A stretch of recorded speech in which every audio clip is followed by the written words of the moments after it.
Bonjour et bienvenue. Aujourd'hui, on va s'intéresser aux matériaux qui sont sans doute les plus utilisés au monde et pourtant les plus méconnus. Ils sont partout, sous nos pieds, dans nos murs, et sans eux, eh bien notre monde ne tiendrait tout simplement pas debout. Alors, je vous pose une question simple. Quel est le point commun entre un immense gratte-ciel, une autoroute à 6 voies et le pont que l'on traverse tous les jours? La réponse, vous allez voir, est d'une simplicité désarmante. La voici, la réponse, ce sont des sables, des graviers, des cailloux. En bref, ce qu'on appelle les granulats. Ce sont un peu les héros invisibles du BTP, le squelette de tout ce que l'on construit. Et ce n'est pas une image, c'est une réalité technique. Les granulats, c'est le constituant de base. Sans une parfaite connaissance de leurs propriétés, impossible de garantir la sécurité ou la durée de vie de nos infrastructures. Parfait. Alors, si l'on ne devait retenir qu'une seule chose de cette analyse, ce serait celle-ci. La qualité d'un granulat, et donc la solidité de n'importe quel ouvrage, repose sur 3 piliers, 3 clés essentielles, la taille de ses grains, leur forme et leur propreté. On va décortiquer ça point par point. Allez, on attaque avec le premier pilier, la taille. Et vous allez voir, on ne parle pas juste de gros ou de petit, hein. Non. C'est une science à part entière qu'on appelle la granularité. La granularité, en fait, c'est un peu comme un Tetris ou un puzzle en 3D. Le but du jeu est simple, faire en sorte que les plus petits grains viennent se loger parfaitement dans les espaces laissés par les plus gros. Pourquoi? Parce que moins il y a de vide, plus le matériau final sera dense, compact et donc résistant. C'est ça le secret. Alors, comment on fait pour être sûr d'avoir le bon mélange? On utilise une méthode super rigoureuse, l'analyse par tamisage. On prend un échantillon, on le sèche bien, et hop, on le verse dans une colonne de tamis, empilée du plus grossier au plus fin. On fait vibrer le tout, et à la fin, on pèse ce qui est resté à chaque étage. Ce système, c'est un peu un trieur de haute précision. Chaque tamis va capturer une famille de grains de taille bien spécifique.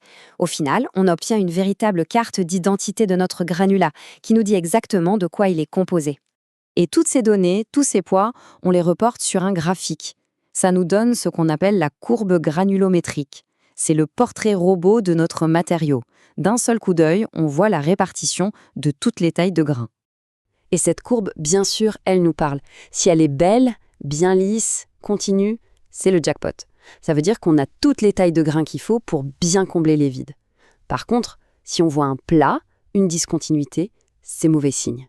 Ça veut dire qu'il nous manque une taille de grain. Et ça peut créer une faiblesse dans la structure finale. Ok, on a vu la taille, on passe maintenant au deuxième pilier, la forme. Et oui, parce que tous les granulats n'ont pas le même aspect, et ça va avoir un impact énorme sur le comportement du matériau. Regardez, on a les deux grandes familles. À gauche, les granulats roulés. Pensez aux galets d'une rivière, tout lisses, polis par l'eau depuis des siècles. À droite, les concassés. Eux, ils sortent d'une machine qui a broyé de la roche. La différence est flagrante, ils sont pleins d'angles, avec des surfaces rugueuses. Mais alors, concrètement, ça change quoi?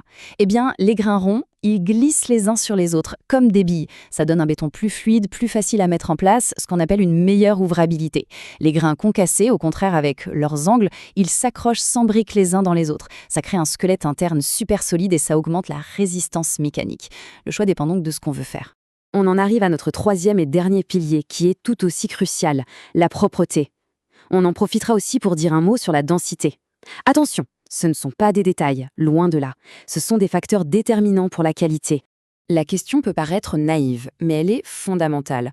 Que se passe-t-il si notre sable, notre gravier, est mélangé à de la terre, de l'argile ou d'autres petites particules? Ces impuretés, c'est un vrai poison. Elles vont enrober les granulats et empêcher le ciment de bien coller. C'est comme essayer de coller deux surfaces poussiéreuses. Ça ne tient pas.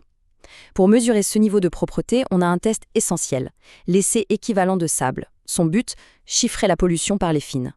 Alors comment ça marche? C'est assez visuel. On met l'échantillon de sable dans une éprouvette graduée avec un liquide spécial, on agite et on laisse décanter. Le sable propre, plus lourd, tombe au fond. Les impuretés, elles, restent en suspension au-dessus. On mesure la hauteur de sable propre par rapport à la hauteur totale et ça nous donne un score. Plus on est proche de 100, plus le sable est propre. C'est aussi simple que ça. Et ce score, ce n'est pas juste une note pour le labo, ça a des conséquences très concrètes. Pour un béton ordinaire, on peut se contenter d'un score de 70. Mais si on construit un ouvrage d'art, un pont, un bâtiment de grande hauteur, là, on ne rigole pas. Il faut un sable d'une pureté exceptionnelle, avec un score minimum de 80. La propreté, ce n'est pas une option. Juste un mot rapide sur la masse volumique.